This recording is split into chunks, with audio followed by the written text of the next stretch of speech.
Hello bachcho, let's see this question. And here this question says, what is Group 77?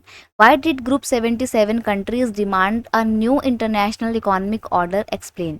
Question आपसे बोल रहा है कि ग्रुप 77 क्या था और क्यों ग्रुप 77 की कंट्रीज ने अपने लिए एक न्यू इंटरनेशनल इकोनॉमिक ऑर्डर की डिमांड की थी, एक्सप्लेन कीजिए। तो यहाँ पर हम बात करेंगे ग्रुप 77 की। क्वेश्चन का की कंसेप्ट है ग्रुप 77।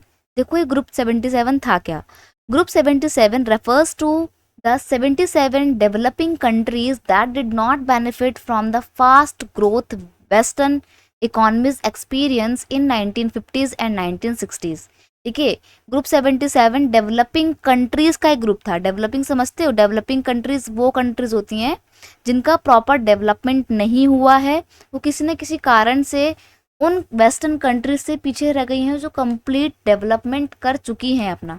डेवलपमेंट कंट्री वो होती हैं जो प्रॉपर विकसित हो चुकी हैं और डेवलपिंग कंट्रीज वो होती हैं जो डेवलप्ड कंट्री बनने की रास्ते पे चल रही हैं, अभी प्रॉपर डेवलप्ड हुआ नहीं है उनका। ठीक है, तो डेवलपिंग कंट्रीज का ये ग्रुप था।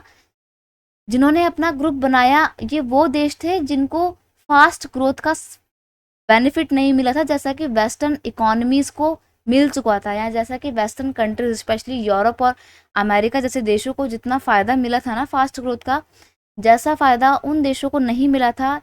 ये उन डेवलपिंग कंट्रीज का एक ग्रुप था। So they organize themselves into G77। तो उन्होंने अपने आप को एक ग्रुप 77 या G77 में ऑर्गेनाइज कर लिया, ताकि सारे डेवलपिंग कंट्रीज मिलकर अपना अगर हाथ मिला लेंगे तो अच्छे से डेवलपमेंट कर पाएंगे। Group 77 demanded a new international economic order because, अब ग्रुप 77 ने अपने लिए एक न्यू इंटरनेशनल इकोनॉमिक ऑर्डर की डिमांड की क्यों? क्योंकि number 1, a new international economic order that would give them real control over there natural resources. देखिए, डेवलपिंग कंट्रीज अपना प्रॉपर डेवलपमेंट इसलिए नहीं कर पाए क्योंकि उनके नेचुरल रिसोर्सेज जो कि उनके पास भरपूर मात्रा में थे, एक तो वो अपना यूज़ नहीं कर पाए उन नेचुरल रिसोर्सेज का, और अगर किया भी तो कंट्रोल उनके हाथों में नहीं था बल्कि वेस्टर्न कंट्रीज़ के हाथों में था।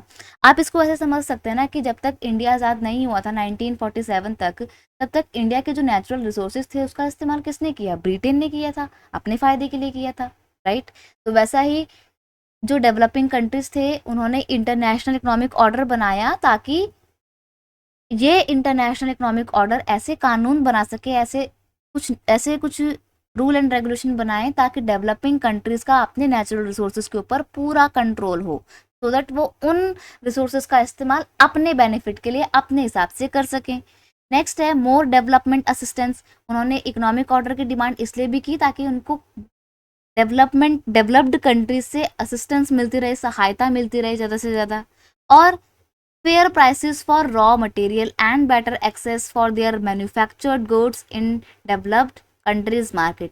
देखो, उनको उनके द्वारा बनाए हुए प्रोडक्ट का एक अच्छा दाम मिल सके, या अपने मैन्युफैक्चर्ड किए हुए गुड्स का, अपने खुद के देश की कंपनियों में बनाए हुए सामान का एक अच्छा दाम मिल सके। डेवलप्ड कंट्री में जब वो जाके अपना सामान बेचे तो उनको उनके पास उनकी चीज़ें सही दामों पे बेच सकें और उनको उनकी चीज़ों का सही दाम मिल सके, और वो अपने रॉ मटेरियल को ठीक ढंग से फेयर प्राइसेस के साथ बेचें।